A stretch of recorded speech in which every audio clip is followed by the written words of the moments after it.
Tonight, we are traveling back to a time before the temples, before the marble statues, and even before the familiar gods of Mount Olympus, long before Zeus raised a thunderbolt, before Athena watched over Athens, and before Poseidon ruled the restless sea. The ancient Greeks imagined a world that was still taking shape. It was a world of deep earth and open sky, of darkness, desire, memory, and time. Mountains, rivers, night, and daylight were not merely parts of the landscape. They were living powers, connected to one another through an immense family of divine generations. In Tia's story, the universe does not appear all at once. It grows. One being gives rise to another. Children challenge their parents. Old rulers fear the future, while younger powers struggle to create a place of their own. And gradually, through conflict, compromise, and change, the recognizable world of Greek mythology emerges.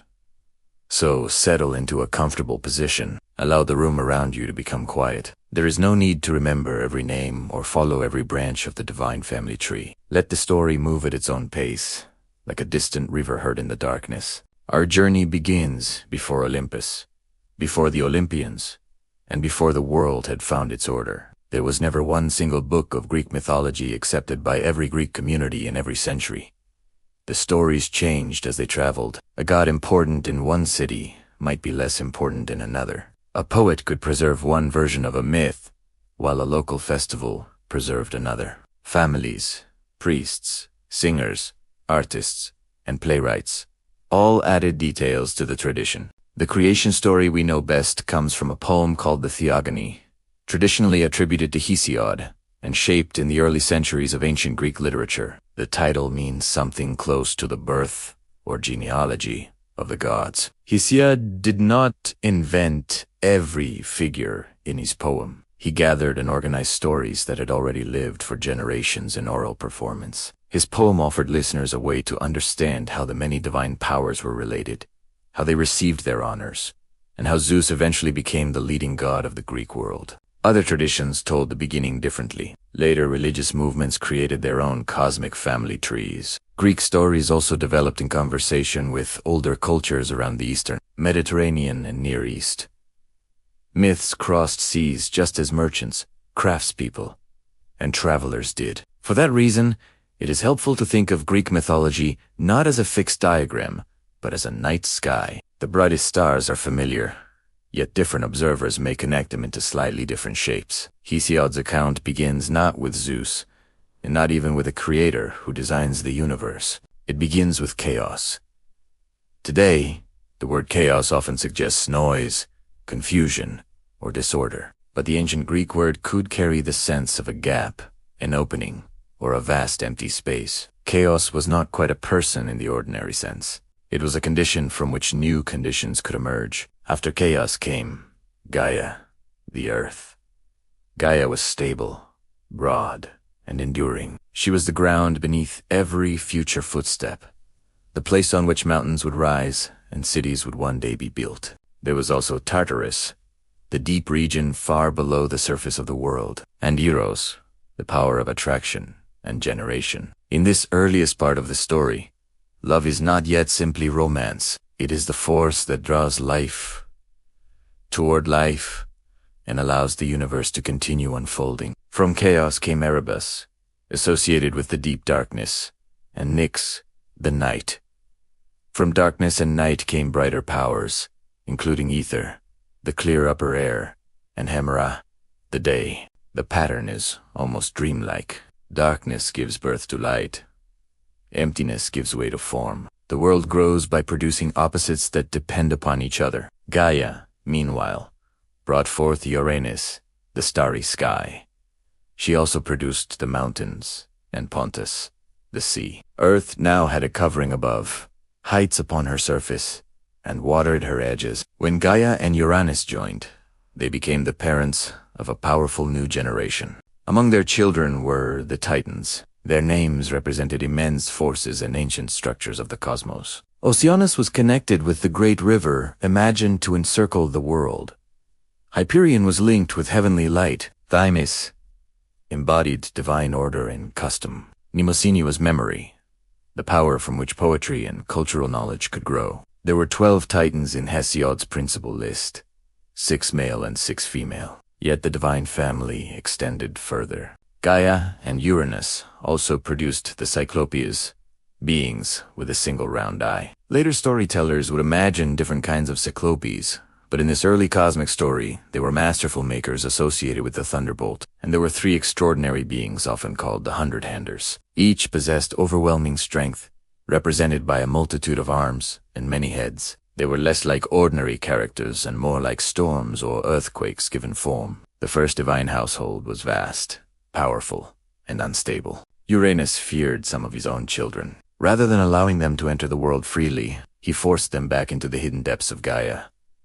The earth, burdened by the children confined within her, began to plan a change. Gaia asked her children to stand against Uranus. Most were afraid. The youngest titan, Kronos, agreed. Gaia fashioned a sickle, and Cronus waited in concealment. When Uranus descended over the earth, Cronus struck and separated the old sky ruler from his power. The ancient story describes this moment in vivid and violent symbols. For our quiet journey, it is enough to understand what the scene meant within the larger pattern. The first ruler attempted to stop the future by imprisoning the next generation. The next generation answered by removing him. Sky and earth, once pressed tightly together, were now separated. Between them appeared the space in which life could develop. The fall of Uranus also released new powers into the world. From the consequences of the struggle came the Erinyes, spirits associated with vengeance for crimes against family. The giants also traced their origin to this moment, and, in a separate and famous image, Aphrodite arose from the sea. Aphrodite's position in the divine family is one example of how mythology preserves more than one truth at once. In Hesiod's creation poem, she belongs to this very ancient generation and emerges before Zeus rules. In Homer's epic tradition, she is described as a daughter of Zeus and Dione. The Greeks did not always feel a need to force these versions into complete agreement. The importance of the story could matter more than a perfectly consistent timeline. With Uranus removed, Cronus became the leading power among the Titans. For a time, the rule of Cronus could be remembered as a distant age of abundance. Later Greek and Roman writers sometimes looked back on it as a golden age, when life was easier and the troubles of later humanity had not yet appeared. Yet the new ruler carried the same fear as the old one. Cronus had learned that power could pass from parent to child. He also received a warning that one of his own children would overthrow him. The ruler who had defeated his father became determined not to share his father's fate. Cronus ruled beside his sister and wife, Rhea.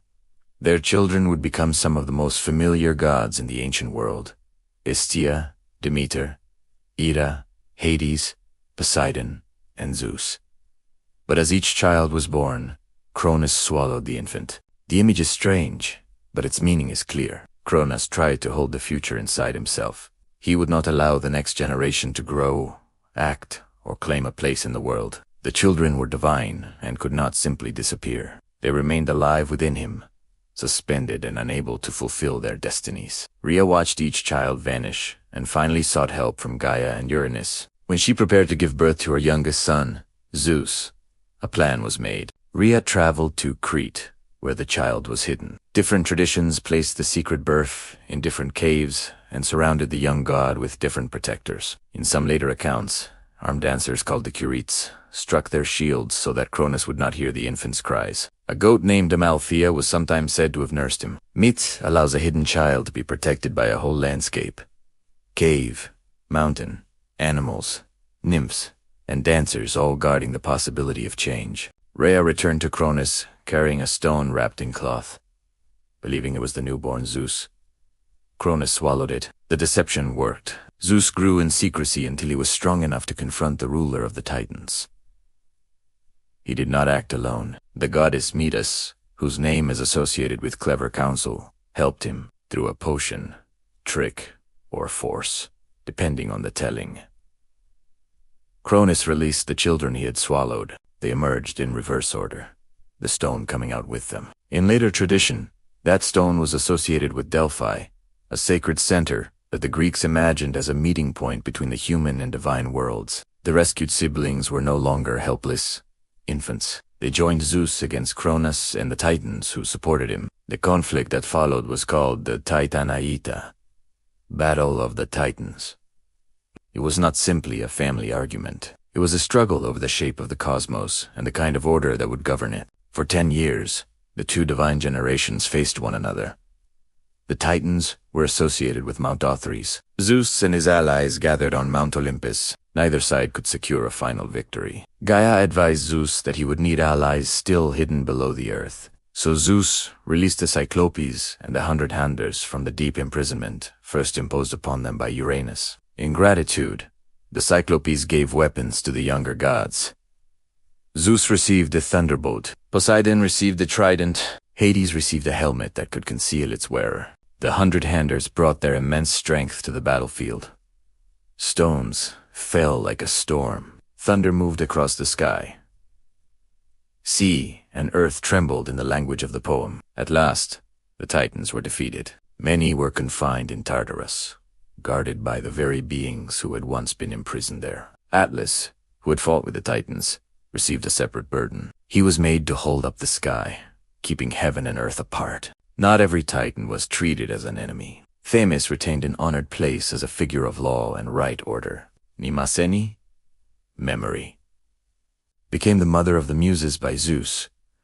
Prometheus would play his own complicated role in the relationship between gods and humans. Oceanus is often presented as remaining outside the central rebellion. Greek mythology rarely divides every generation into a simple side of good and a simple side of evil. The old powers are defeated, but many are absorbed into the new order. The universe keeps its memory.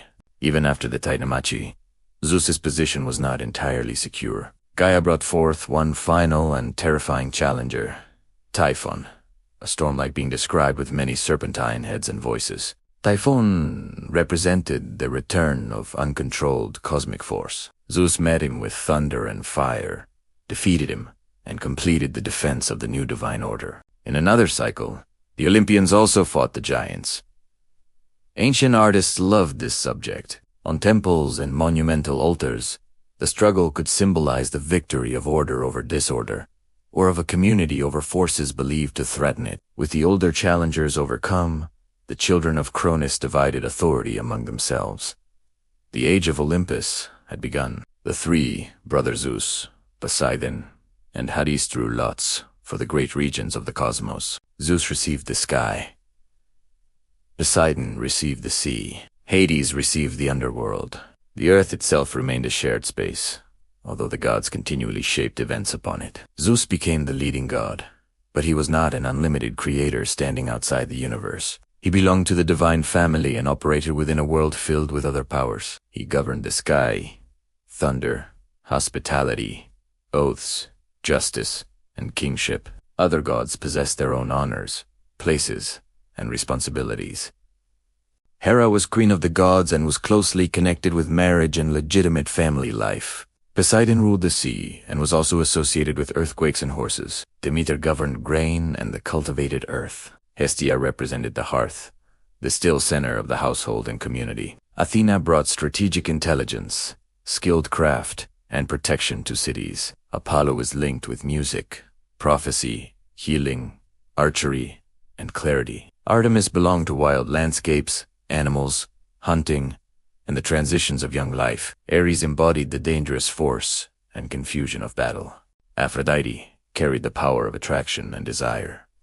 Hephaestus governed fire and divine craftsmanship. Hermes crossed boundaries as messenger, guide, traveler, negotiator, and clever trickster. Dionysus brought wine, theater, transformation, and the temporary loosening of ordinary identity. The famous number of 12 Olympians was important, but the exact list could vary. Hestia and Dionysus sometimes exchanged places in later lists. Hades was a major god and brother of Zeus, yet he was usually not counted as an Olympian because his realm lay below rather than on the mountain. Mount Olympus was both a real mountain in northern Greece and an imagined divine home. In poetry, its heights were bright and secure, beyond ordinary weather. The gods feasted, debated, laughed, argued, and watched the mortal world below.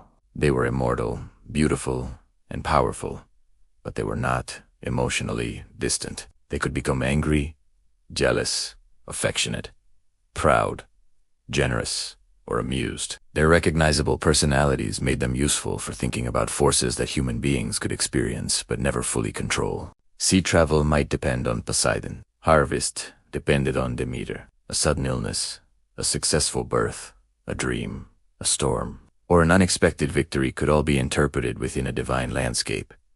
The myths made that landscape memorable. Once the new divine order was established, myths turned toward the relationship between gods and mortal people. Prometheus, a son of the Titan Iapetus, stood uneasily between the older and younger generations. His name became associated with forethought, cleverness, and defiance. In Hesiod's account, Prometheus attempted to influence how sacrifice would be divided between gods and humans. He arranged portions of an animal so that the attractive surface concealed the less useful share, while the nourishing meat appeared less desirable. Zeus recognized or responded to the deception and withheld fire from humanity. Prometheus then stole fire and returned it to mortals, carrying the hidden flame in the hollow stalk of a plant. Fire changed everything. It offered warmth, protection, cooked food, pottery, metalwork, and the possibility of gathering after sunset. In symbolic terms, fire marked the fragile boundary between human beings and the natural world. But gifts, in Greek myth, often carried consequences. Prometheus was punished for challenging Zeus.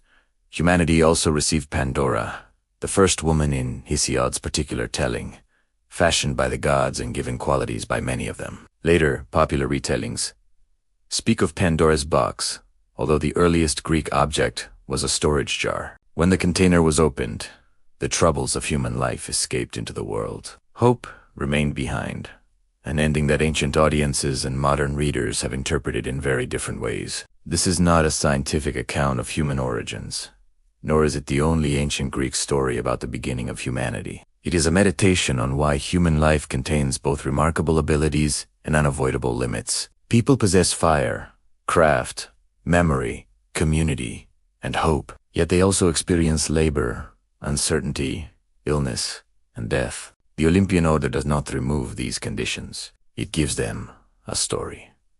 One of the most powerful Greek myths concerns Demeter and her daughter Persephone. The fullest early account survives in the Homeric hymn to Demeter. Persephone was gathering flowers when the earth opened and Hades carried her into the underworld. Demeter heard her daughters cry, but did not immediately know what had happened. She searched for days, carrying torches and refusing comfort. Eventually, with help from Hecate and the all-seeing sun god Helios, she learned the truth. Demeter withdrew from the company of the Olympians and traveled among mortals in disguise. At Eleusis near Athens, she entered the household of a royal family and tried to place a mortal child beyond the ordinary limits of aging. The attempt failed when the child's mother became frightened. Demeter then revealed her divine identity and demanded a sanctuary. Still separated from Persephone, she withheld the growth of grain. Seeds remained hidden. Fields did not produce. The survival of mortals and therefore the honors that mortals offered the gods was placed in danger. Zeus sent messengers, but Demeter would not restore the earth until her daughter returned. Hermes traveled to the underworld. Hades agreed to release Persephone, but she had eaten the seed of a pomegranate, creating a lasting bond with the world below.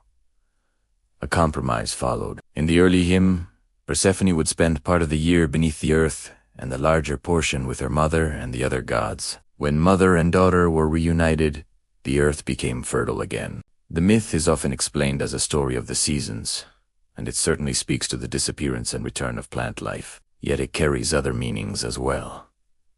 The grief of separation, a young person's movement between households, the power of a mother's refusal, and the mystery of death imagined not as simple absence, but as a hidden realm from which return remains possible. At Eleusis, the story became central to secret initiation rites known as the Eleusinian Mysteries. Participants were forbidden to reveal the most sacred details. The ceremonies continued for centuries and offered initiates a special hope concerning death and what might lie beyond it. The myth therefore connected the cosmic order of Olympus with an ordinary human experience. Every year, the ground seemed to lose its life. Every year, it received life again. To the ancient Greeks, these stories were not isolated entertainment. Myth, ritual, place, and community overlapped. A temple was considered the house of a god's image, but much public worship took place outside at an altar. People offered animals, food, incense, objects, songs, and libations. Festivals filled the calendar and gave cities opportunities to gather, compete, remember, and renew their relationship with divine patrons.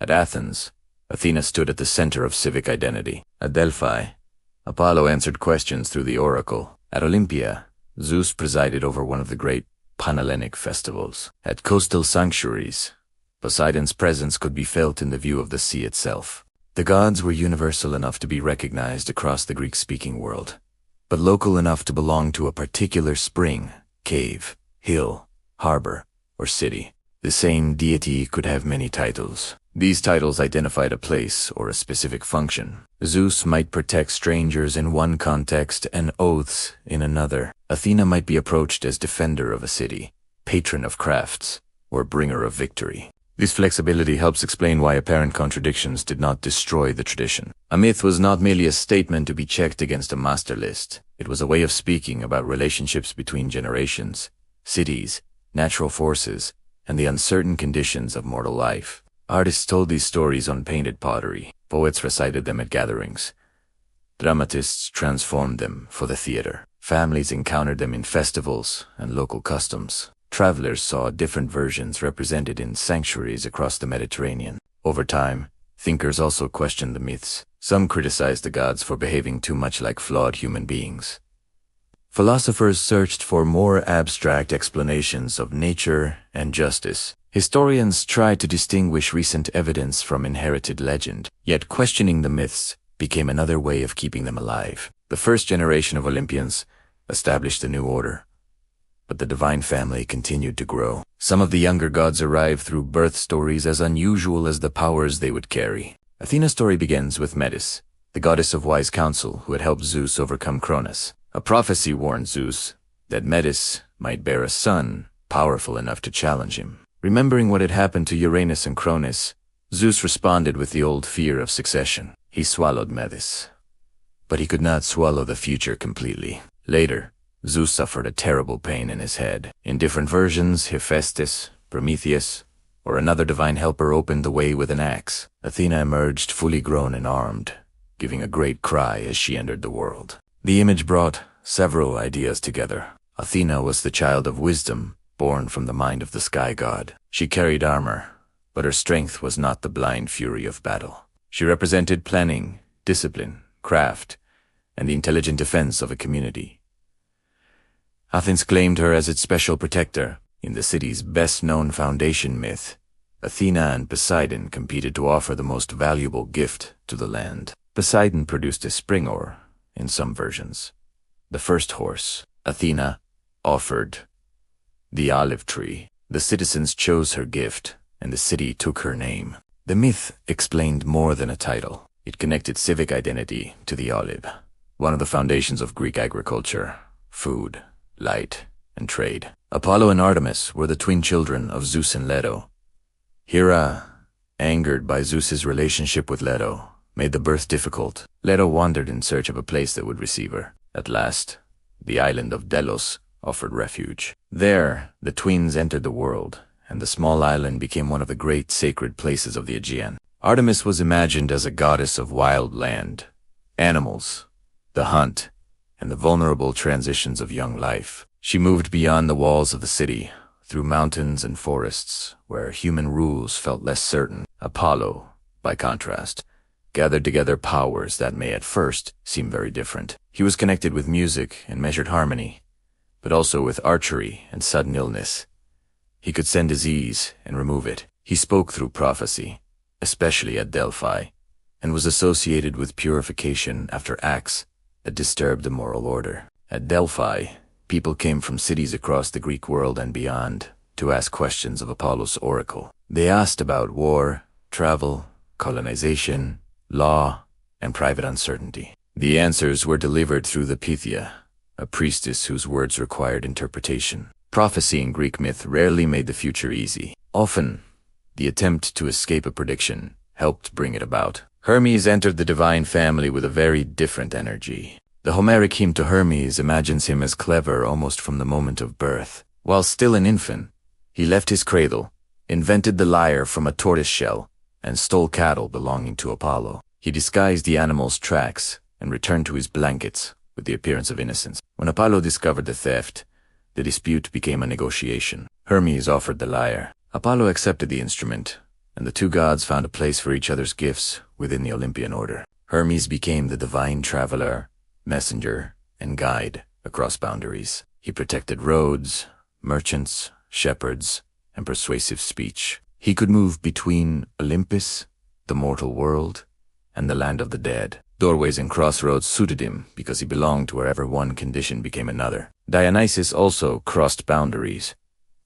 He was the son of Zeus and the mortal woman Semele. Hera, again angered by Zeus's hidden relationship, persuaded Semele to ask Zeus to reveal himself in his full divine form. A mortal could not survive that vision. Zeus rescued the unborn Dionysus and carried him until he was ready to be born, leading poets to call the god Dionysus belonged to wine, theater, ecstatic festival, masks, and transformation. He could bring joy and release, but his myths also warned against refusing every form of change. In the theater of Dionysus at Athens, audiences watched tragedies and comedies that retold the old myths in new ways. A performer could wear a mask and become another person. A city could gather and look at its own fears from a safe distance. Grief could be shaped into poetry. Laughter could briefly loosen rank and convention.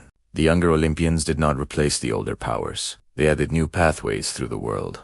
Wisdom, prophecy, wilderness, travel, performance, and altered states of mind. Together, the gods formed less a perfect government than a living map of human experience. Between the immortal gods and ordinary mortals stood the heroes. The Greek word did not always mean a person who was morally perfect. A hero was someone whose life had exceeded ordinary limits. Heroes could possess divine ancestry, extraordinary strength, unusual intelligence, or a fate that reshaped an entire community. They also made serious mistakes. Many heroes received worship after death at local shrines. A city might claim a hero as an ancestor, founder, or protector. The hero belonged to the landscape in a more intimate way than the distant Olympians did. A tomb, a hill, or an old wall could become the place where memory settled. Perseus was one of the earliest great heroes in the mythic family tree. His grandfather, Acrisius, king of Argos, received a prophecy that his daughter's son would cause his death. To prevent the prediction, he confined his daughter Danae.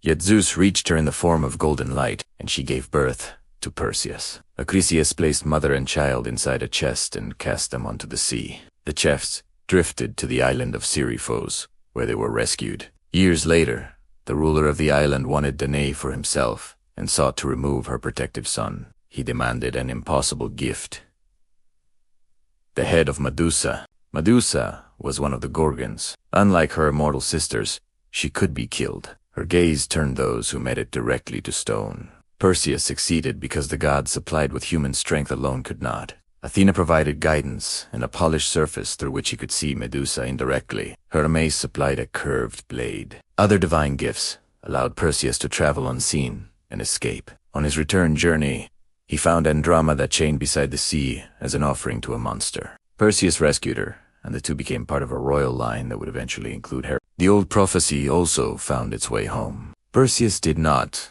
deliberately attack During an athletic contest, a thrown discus went astray and struck the grandfather who had spent years trying to avoid his fate. The story followed a familiar Greek pattern. Fear of prophecy led to harsh action. Harsh action set a child on the road to extraordinary power, and the future arrived through an accident no one had planned. Heracles, better known in Roman form as Hercules, became the most widely admired of the Greek heroes. He was the son of Zeus and the mortal Alcmene. His divine strength appeared early, but strength did not protect him from suffering. Here his hostility followed him throughout his life. In the best-known cycle, Heracles was driven into a state of madness and committed a terrible crime against his own household. When Clary returned, he sought purification and a way to atone. Apollo's oracle directed him to serve King Eurystheus and perform a series of labors. The number eventually settled at 12. Heracles faced the Nemean lion, whose hide could not be cut by ordinary weapons. He confronted the Hydra, a many-headed creature whose severed heads could grow again. He pursued the Ceryneian hind and captured the Erymanthian boar. He cleaned the vast stables of Augeas by redirecting rivers. He drove away the Stymphalian birds captured the Cretan bull, controlled the dangerous mares of Diomedes, and obtained the belt of the Amazon queen. He traveled to the far west for the cattle of Geryon, reached the garden of the Hesperides for golden apples, and finally descended into the underworld to bring Cerberus, its many-headed guardian, into the daylight. The labors carried Heracles to the edges of the known world and beyond it. He entered forests, islands, foreign kingdoms, and the realm of death. The geography of myth expanded around his footsteps, but the stories were not simply a catalogue of monsters. Heracles repeatedly had to learn that force by itself was insufficient. He needed patience, help, negotiation, and clever changes of method. Rivers solved the problem of the stables. A companion helped with the Hydra. Atlas was involved in the quest for the apples. At the end of his mortal life, Heracles was received among the gods. Ancient artists showed him entering Olympus. Sometimes in the company of Athena, he had crossed the final boundary between mortal endurance and divine existence. Theseus served a different role. While Heracles traveled across the Greek world, Theseus became the great local hero of Athens. He grew up away from the city. When he became strong enough to lift a heavy stone, he recovered a sword and sandals left for him by his father, King Aegeus. Instead of taking the safer sea route to Athens, Theseus chose the dangerous road and defeated a series of violent figures who preyed upon travelers. His most famous journey led to Crete. Athens was required to send young people to King Minos, where they would enter the labyrinth and face the Minotaur, a creature with the body of a man and the head of a bull. Theseus volunteered to go. In Crete, Minos' daughter Ariadne gave him a thread so that he could find his way through the winding passages. Theseus defeated the Minotaur and followed the thread back into the open air, yet victory did not produce a perfect ending. Ariadne was left on the island of Naxos, where later tradition connected her with Dionysus. On the voyage home, Theseus forgot to replace his ship's dark sail with the white sail that would announce success. King Aegeus saw the dark sail, believed his son was dead, and threw himself into the sea that would carry his name. The Aegean. Theseus returned as a hero and a king, but his triumph contained loss. That mixture is central to Greek heroic myth. Courage does not erase consequence. Victory does not restore every person who was harmed along the way. A hero may save a city and still fail someone close to him. The heroes gave ancient communities figures through whom they could explore strength, identity, responsibility, and regret. And as the heroic age moved forward, many of its greatest names gathered around one final conflict: the war at Troy. The Trojan War stood near the center of Greek cultural memory. For centuries, traveling singers carried its episodes from one audience to another. Around the 8th or 7th century before the Common Era, two monumental poems took shape: the Iliad and the Odyssey, both traditionally associated with Homer. The poems do not tell the entire war from beginning to end. The Iliad focuses on a short period in the 10th year of the siege. The Odyssey follows one warrior's difficult return after Troy has fallen. The larger cycle was assembled from many poems, local stories, works of art, and later the chain of events began at a wedding. Peleus, a mortal king, married the sea goddess Thetis. Nearly all the gods were invited, but Eris, the power of strife, was excluded. She arrived with a golden apple marked for the most beautiful goddess, Hera, Athena, and Aphrodite. Each claimed it. Zeus refused to decide between them and sent the question to Paris, a prince of Troy. Each goddess offered him a reward. Hera promised power. Athena offered victory and wisdom in war. Aphrodite promised the love of the most beautiful woman, Paristos Aphrodite. The woman was Helen, queen of Sparta and wife of Minos. Ancient versions disagree about the degree of Helen's choice and about where responsibility should fall. In some images she appears willing. In others she is taken. The uncertainty became part of the story's enduring power. Paris brought Helen to Troy. Menelaus called upon the former suitors who had once sworn to defend Helen's marriage. His brother, Agamemnon, king of Mycenae, led the expedition. From across the Greek world came rulers and warriors whose names would become legendary: Odysseus, Ajax, Diomedes, Nestor, and Achilles. Troy stood on the western coast of Anatolia, near the passage between the Aegean and the Black Sea. In myth, its walls were extraordinarily strong. The Greeks established a camp along the shore and settled into a siege that lasted 10 years. the gods did not remain neutral. Hera and Athena favored the Greeks, remembering Paris's judgment. Aphrodite protected Paris and Helen. Apollo often supported Troy. Poseidon, despite older connections with the city's walls, fought against it in the Iliad. Zeus attempted to maintain a wider balance while responding to promises made to other gods. Divine involvement did not remove human choice. Instead, it made motives more layered. A warrior could be driven by pride, fear, friendship, fate, and a god's influence at the same time. The Iliad begins with anger. Agamemnon dishonors Achilles by taking Briseis, a captive woman awarded to Achilles, as a sign of status. Achilles withdraws from the fighting. He knows that the Greeks depend upon him, and he chooses to let them discover the cost of their leader's insult. Without Achilles, the Trojans advance toward the Greek ships. Hector, the leading warrior of Troy, stands at the center of their defense. Unlike Achilles, Hector fights near his home. His parents watch from the city. His wife Andromache and their young son live behind the walls he protects. In one of the poem's quietest scenes, Hector returns briefly to his family. His helmet frightens the child, so he removes it and lifts his son. For a moment, war gives way to an ordinary gesture between parent and child. Both Hector and Andromache understand that the city may fall. Neither can find a path that avoids the future. Back at the Greek camp, Achilles' closest companion, Patroclus, asks to wear Achilles' armor. The sight of it may be enough to frighten the Trojans and save the ships. The plan succeeds at first, but Patroclus goes too far. Hector kills him, believing he has defeated Achilles. Grief changes the direction of the story.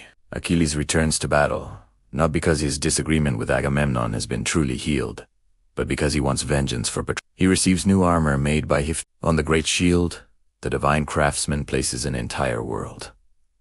Cities at peace and war, fields, dances, stars, the sea, and the surrounding river ocean.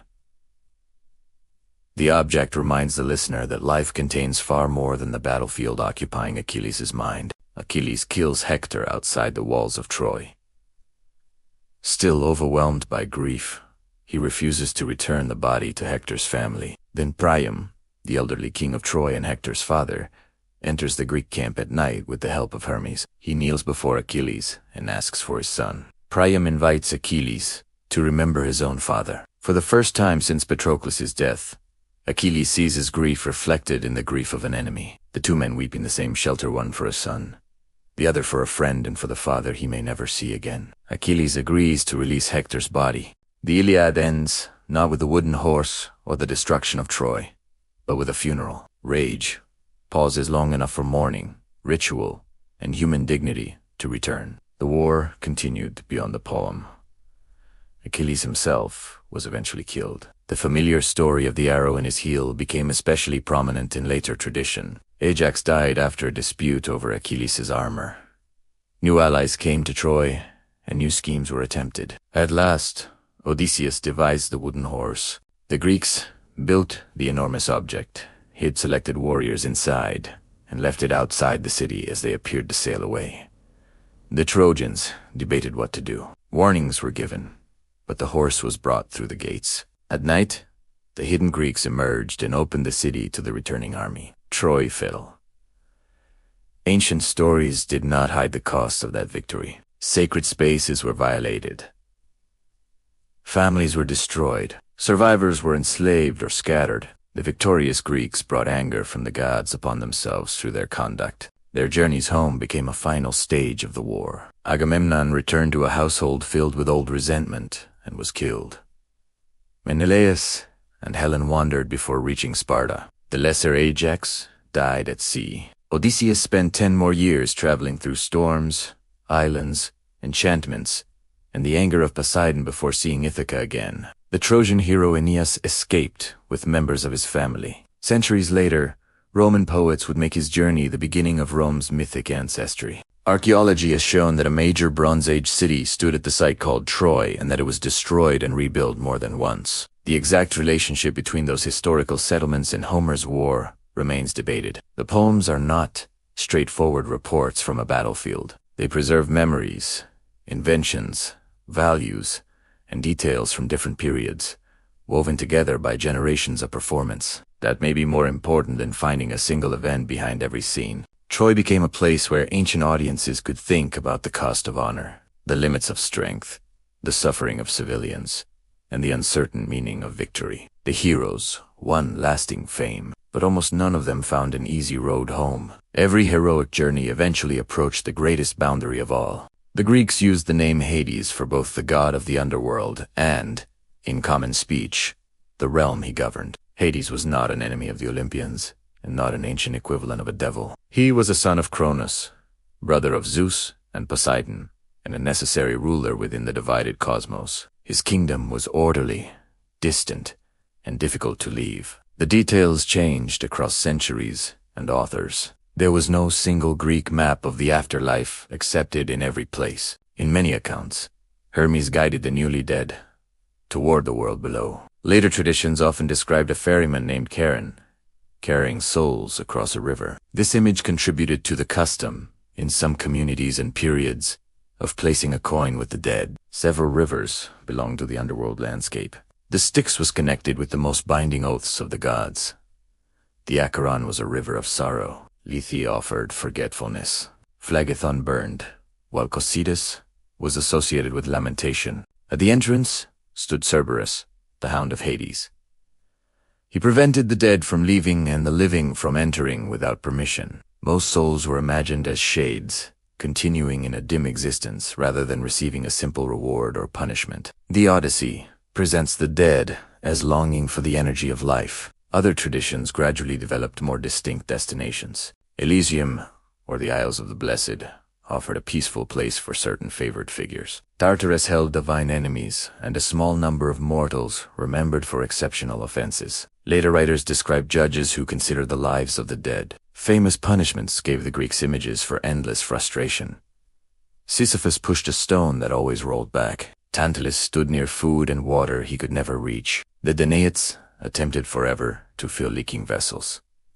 These were not ordinary expectations for everyone. They were memorable exception stories about actions so disruptive that their consequences could not reach an end. A few living heroes entered the underworld and returned. Heracles came for Cerberus. Odysseus approached the land of the dead to seek guidance from the prophet Tiresias. Theseus became trapped during a reckless attempt to take Persephone. The musician Orpheus traveled below because he could not accept the loss of Eurydice. Orpheus played with such beauty that the rulers of the underworld allowed Eurydice to follow him back. Under one condition, he must not look behind until they had both reached the upper world.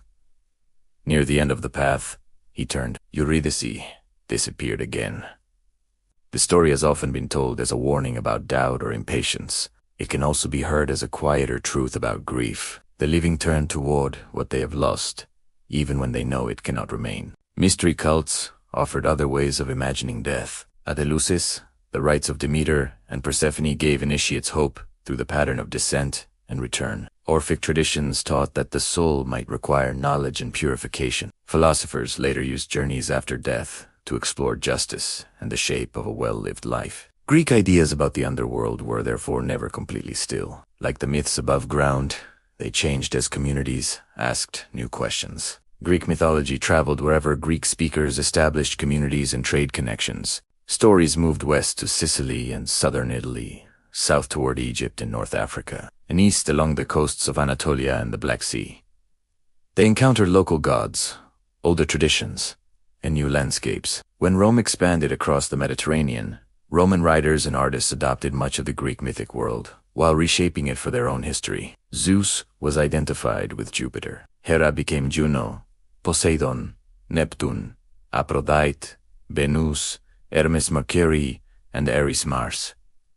The equivalences were useful, but they were not exact. Roman gods carried their own older traditions and civic meanings. The Trojan survivor Aeneas became especially important. In Virgil's Aeneid, his difficult journey from the ruins of Troy leads toward the future Roman people. A Greek story of destruction became a Roman story of origin. Ovid gathered transformations from across the mythic tradition into the metamorphoses. People became trees, birds, springs, stones, and constellations. Change itself became the thread connecting the tales.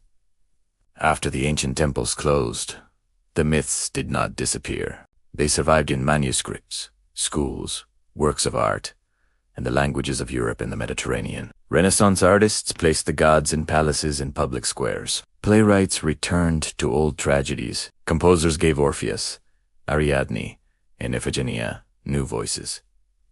Modern language still carries traces of these stories. We speak of an Achilles' heel, a Herculean task, a Trojan horse, a labyrinth, a mentor, an echo, or a narcissist. Planets and constellations carry divine names. Museums are filled with later attempts to imagine the same scenes. Each retelling changes the emphasis. Some make the gods more noble. Others make them more frightening or more human. Some center figures who stood silently at the edge of older poems. Archaeology adds evidence, while psychology, politics, and art ask different questions of the same inherited material. The tradition continues because it was never truly fixed. It has always been a conversation between old stories and new listeners. The Greek creation story is not a peaceful design completed in a single moment. It is a sequence of generations. Chaos opens into a world.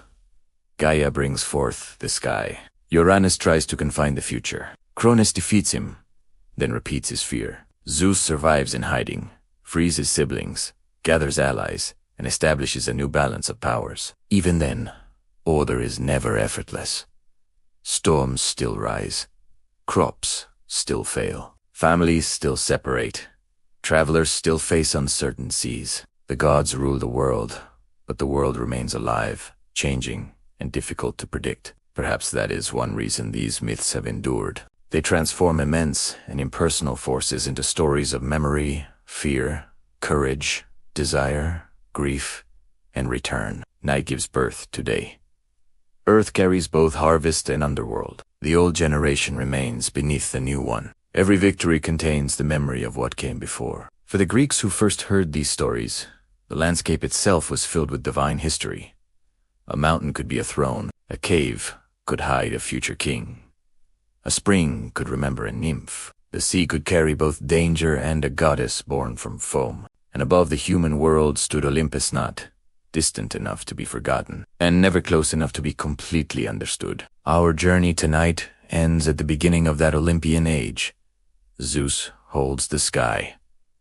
Poseidon moves through the sea. Hades watches the quiet kingdom below. Demeter waits for her daughter's return. Hestia keeps the still flame at the center of the home. The ancient powers have not vanished. They remain in the earth, the stars, the ocean, memory, and night. You do not need to hold every detail now. Let the names fade gently. Let the mountains become distant silhouettes, and the old stories settle into silence. Thank you for listening to Black Screen Documentaries. Rest well, and good night.